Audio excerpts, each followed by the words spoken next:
यानंतर एक मोठी बातमी आपल्या हाती येते। डॉक्टर नरेंद्र दाभोलकर हत्या प्रकरणातली ही मोठी बातमी। पुणे न्यायालयात आज ओळख परेड झाली आणि साक्षीदाराच्या समोर आरोपीची ओळख परेड झाली, तेव्हा दोन आरोपींना साक्षीदारांना ओळखल्याचं समोर आलंय। आरोपी सचिन अंदुरे शरद कळसकरला खून करताना पाहिलं असं साक्षीदारानं सांगितलेलं आहे। दोघांना ओळखत असल्याचं न्यायालयाला सांगितलेलं आहे। चंद्रकांत फुंदे आपले प्रतिनिधी आता आपल्या सोबत आहेत।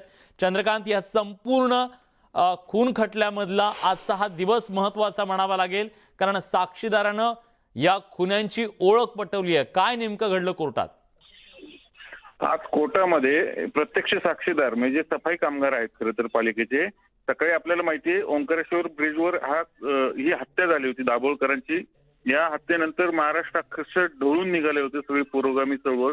आणि हे जे हत्यारे आहेत हे साहजिक आहे, सुपारी दिलेले आहेत। यांच्या मागचे खरं तर मेन सूत्रधार जे आहेत ते समोर आले पाहिजेत। पण जो मेन बरेच दिवस 2 वर्ष मुळात ते सापडतच नव्हते।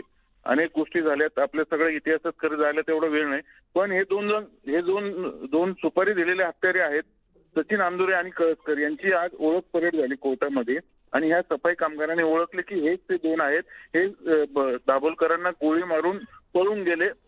गोळीचा आवाज आलेला मी ऐकला असं स्पष्टपणे साक्षीमध्ये आज नमूद केले। त्यामुळे ही केस स्ट्रॉंग होण्यासाठी आणि या हत्यारांना शिक्षा मिळण्यासाठी आजचा दिवस आणि या ओळख परेड खूप महत्वाची होती। आणखीनही पुढची जी तारीख आहे 23 मार्च किंवा 19 मार्च त्यावेळेस जी तारीख होईल, आणखीन पुढची ओळख परेड होईल। आणखीन जे बाकीचे जे हत्यारे आहेत ज्या एका विशिष्ट विचारसरणी संबंधित त्यांची ओळख परेड होईल। पण ते याच्यात पडद्यामागे सहभागी आहेत, त्यामुळे त्यांना कशी शिक्षा द्यायची हे पोलिसांसमोरचं खूप मोठं आव्हान असणार आहे। पण मेन जे दोन खुनी आहेत हत्यारे, ज्यांना सुपारी दिली गेली होती दाभोलकरांची हत्या करण्याची, त्यांची ओळख परेड झालेली आणि प्रत्यक्ष साक्षीदारांनी ही ओळख परेड केली। ही खूप महत्वाची घडामोड आहे।